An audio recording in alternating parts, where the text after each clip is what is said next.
You know what's strange? Some of the kindest people you'll ever meet are also the ones who get hurt the most. Not because they're weak, but because they trust too easily. And the world doesn't always reward that. In fact, it often punishes it in ways we rarely talk about. We all think we understand trust. We say things like, trust is good, or don't trust strangers. But the reality is much more complicated. Trusting too easily isn't just a personality trait, it's a psychological pattern. And most people who have it don't even realize why they do. Picture this. You meet someone new. Within minutes they open up, share personal stories, believe your words without question, and assume the best about you. It feels refreshing, almost rare. But at the same time, something about it feels fragile, like a glass that could shatter at any moment.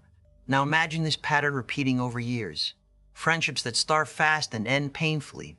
Promises believed too quickly. Red flags ignored. Think about it. Why would someone continue trusting even after being hurt multiple times? Here's where psychology comes in. People who trust too easily often grew up in environments where trust was either expected or necessary for emotional survival. As children, they may have learned that trusting others keeps relationships stable, that believing people avoids conflict. Over time, this becomes automatic, but here's the interesting part. This kind of trust isn't always about others. It's about how they see themselves. Deep down, many of these individuals have a strong desire to be accepted. Trust becomes a way of saying, I believe in you, so you won't reject me. And this is where things get strange. The brain is wired to look for patterns. If someone has experienced moments where trust led to connection, even briefly, the brain remembers that reward. It ignores the pain that followed and focuses on the possibility of closeness. Psychologists often link this to something called optimism bias, where people overestimate positive outcomes and underestimate risk. Studies in social psychology have shown that individuals with high emotional sensitivity are more likely to trust quickly because they prioritize connection over caution. Now zoom out for a second. In today's world where social media, instant communication, and curated personalities dominate, trust has become even more complicated. We're constantly exposed to highlight reels of people's lives. It creates an illusion that others are more honest, more kind, more trustworthy than they actually are. So people who already lean toward easy trust even faster. But here's what most people don't realize. Trusting too easily isn't just about being nice. It's often about a lack of internal boundaries.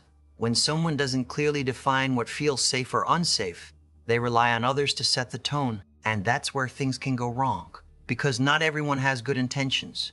The deeper insight is this. People who trust too easily are not naive. They are hopeful. They believe in potential. They see who someone could be rather than who they are. And while that sounds beautiful, it can also be dangerous. Over time, repeated betrayal doesn't just hurt, it reshapes identity. It creates confusion. Why does this keep happening to me? But the answer isn't bad luck. It's a pattern the mind keeps repeating, hoping for a different outcome. And maybe that's the most human part of all. Because trusting is not the problem. It's trusting without awareness that creates the pain. The ability to trust is a strength, but only when it's balanced with understanding. So the next time you meet someone who trusts too easily, don't see them as weak. See them as someone who hasn't yet learned where to draw the line. And maybe, if this felt familiar, it's not about trusting less. It's about trusting smarter. If this made you think a little differently, consider subscribing.